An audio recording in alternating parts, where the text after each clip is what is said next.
Oh, we received just a notice from the council in the mail, just saying that there'd been a complaint about the basketball hoop, that it was a tripping hazard, and that we had to remove it from the footpath.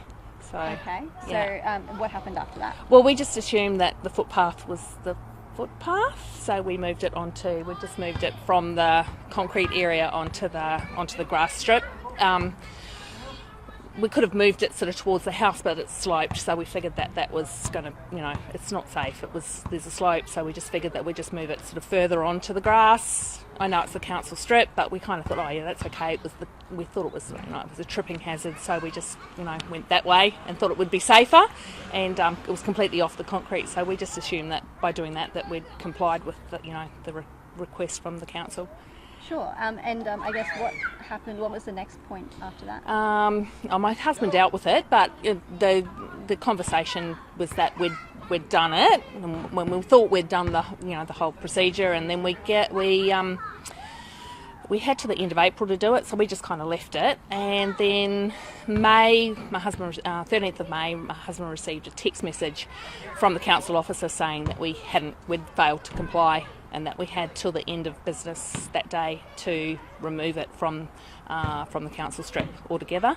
Obviously we're at work and things like that, so we actually couldn't get it done, so you just think, oh yeah, we'll cop a fine then. And then we received a notice dated the 16th of May saying because we'd failed to comply for $652.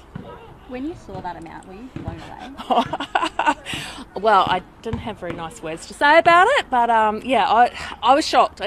I could drive up the street 39 kilometres over the speed limit. I could drive up here at 79 kilometres and still get a smaller fine than what we received for just a basketball hoop on council property. So. I guess tell me a little bit about the hoop. The kids come from all down the street and have a play? Yeah, it's just a bunch of primary school kids, mostly girls.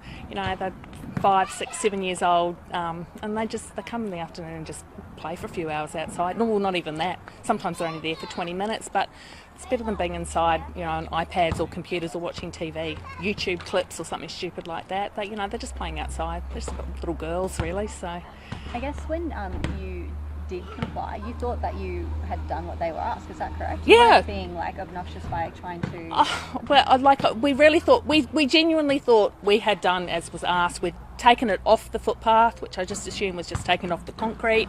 It can be moved, so if it needed to be moved for any reason, we can do that. It's a bit heavy, and it's a bit to move it, but it's not fixed there. We just thought we'd done the right thing. We were genuine about it.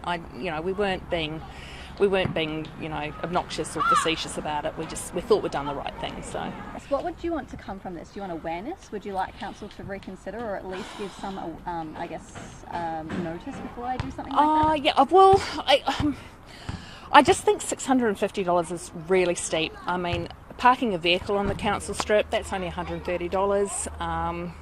Like I said, I could get a speeding fine for up between $30 and $40 kilometres an hour, more than the speed limit, but for less. But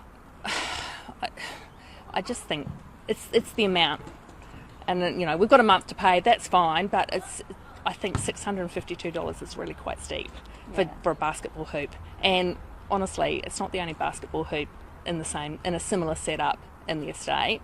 And I'm not saying everyone should have to remove their basketball hoops. I kind of think it's kind of a cool thing for the kids to be able to do. But I was going to say, from now on, if you move it to the backyard, the kids probably won't get as much of a chance to play together anymore. I mean, that's just sad to see. Oh, well, it is. I mean, we're in suburbia. The backyards now are so much smaller. Obviously, when it's outside like this, the kids can all come and play together, and it's it's open. They play nicer, and it's nice. They can have their bikes, their scooters, all that kind of thing. And I don't know. I just think it's nice for kids to play outside and just be happy and doing stuff. So yeah.